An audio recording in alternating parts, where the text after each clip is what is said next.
kita berjumpa di topik 3, minggu 3, sesi 4, The Litmus Test of a Plan. Ada 4 subtopik kali ini.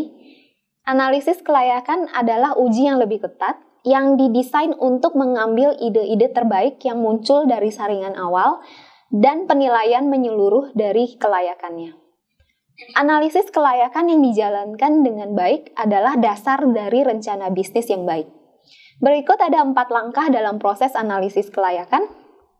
Yang pertama, Product and Service Feasibility Analysis. Analisis ini adalah penilaian terhadap daya tarik secara keseluruhan dari produk atau jasa yang diusulkan. 2 isu utama yang harus diperhatikan adalah keinginan atas produk atau jasa. Komponen utama dari kelayakan produk atau jasa adalah memastikan produk atau jasa yang diusulkan adalah diinginkan dan memenuhi kebutuhan pasar. Permintaan produk. Komponen kedua dari kelayakan produk atau jasa adalah memastikan ada tidaknya permintaan terhadap produk atau jasa. Teknik untuk mendapatkan pemahaman dari permintaan produk atau jasa adalah dengan survei keinginan pembelian. Industri atau target market feasibility analysis. Analisis ini adalah penilaian keseluruhan daya tarik industri dan target pasar dari produk atau jasa yang diajukan. Industri adalah sekelompok perusahaan yang memproduksi produk atau jasa yang serupa. Target pasar dari perusahaan adalah bagian dari industri yang dikejar dan dicoba untuk ditarik. Analisis kelayakan organisasional dijalankan untuk menentukan apakah bisnis yang diajukan memiliki keahlian manajemen yang cukup, kompetensi organisasional, dan sumber daya yang secara sukses menjalankan bisnis. Ada 2 isu utama yang perlu diperhatikan. Yang pertama, kemampuan manajemen.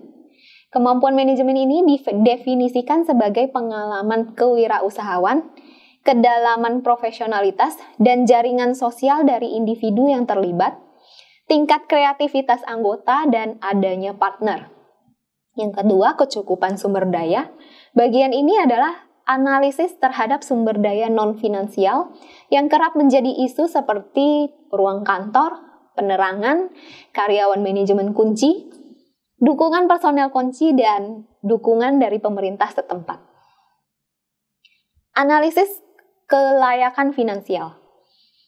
Analisis ini adalah tahap final dari analisis kelayakan komprehensif. Isu utama yang harus diperhatikan adalah yang pertama, total kas awal yang dibutuhkan. Isu pertama adalah total kas yang dibutuhkan untuk menyiapkan bisnis dalam membuat penjualan pertamanya. Budget aktual harus disiapkan dengan membuat daftar biaya operasi dan pembelian modal yang dibutuhkan. Yang kedua, kinerja keuangan dari bisnis serupa. Komponen kedua dalam analisis keuangan ini adalah estimasi kinerja keuangan potensial dibandingkan dengan bisnis yang sejenis.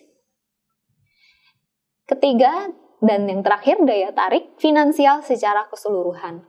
Faktor dalam kategori ini adalah ekspektasi tingkat pertumbuhan penjualan dalam 1 tahun pertama bisnis, persentase antisipasi pendapatan, kecenderungan penghasilan dana internal akan tersedia selama 2 tahun untuk pertumbuhan keuangan, dan ketersediaan peluang keluar atau exit strategi bagi investor.